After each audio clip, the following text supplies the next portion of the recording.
Let me ask you something before we start. When you get on a subway, do you ever think about what happens if it stops? Not at a station, but somewhere you're never meant to stand? Because one evening in New York City, a train did exactly that, and nobody on board knew they wouldn't see daylight for hours. Let me set the scene properly. This is New York City, Manhattan, summer, August 2017. It's early evening, that exact window when offices empty and the subway swallows half the city at once. This is the New York City subway, one of the oldest, busiest systems in the world. Hundreds of miles of tunnels, some of them over a century old. The train we're talking about is moving through Manhattan, between stations. Steel wheels, concrete walls inches away, no windows to the outside world. If you've ever been on a New York subway, you already know the feeling. You trust it, without thinking. The train leaves the station normally. Metal doors slide shut, that familiar beep, the low pull forward.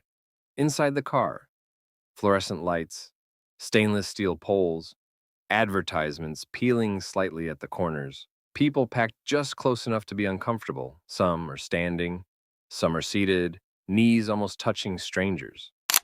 The train picks up speed, then slows, and then it stops. Not at a station, in the tunnel. Here's the important detail. In New York, this is normal. People barely look up. Someone smirks. Someone mutters something under their breath.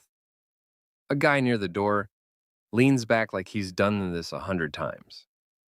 Then the announcement comes through the speaker, distorted, crackling. Attention passengers.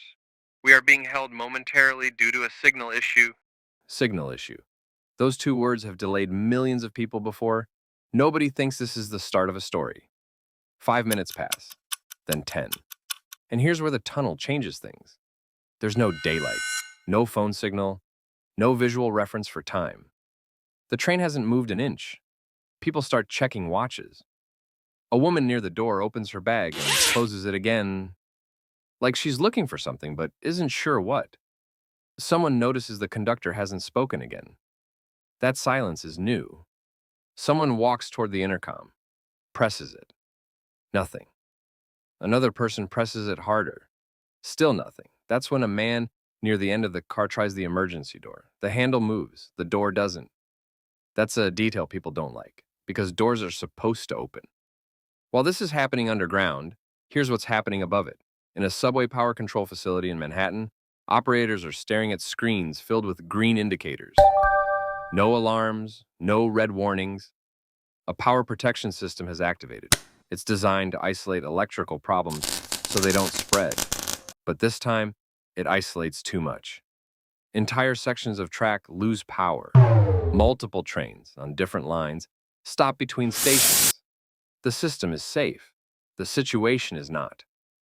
Back inside the train, the air conditioning shuts off. You notice it instantly. The air becomes still, thick. People stop talking. Someone wipes sweat off their neck. Another person takes a long sip of water, then screws the cap back on slowly, like they're already conserving it. A child asks, Why are we moving? The parent doesn't answer, not because they're calm, because they don't know. This is the most dangerous phase, not physically, mentally. People start whispering, I heard there's a fire somewhere. They wouldn't stop us like this for nothing. This happened during the blackout years ago.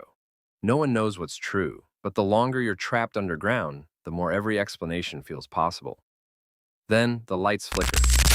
Just once, not off, just enough to be noticed. Every conversation dies instantly. The train doesn't move, the lights stay on, but now everyone is watching them. Eventually, something changes. Not the train, the sound, voices. Muffled at first, then clearer. Transit workers, flashlights bouncing off the tunnel walls. They tell passengers they're going to evacuate the train. Not soon, now. This is the moment nobody prepares for. The doors open manually. Hot air rushes in. Passengers step down, not onto a platform, but onto gravel, wood ties, steel rails. You can see cables running along the walls, pipes overhead, decades of grime.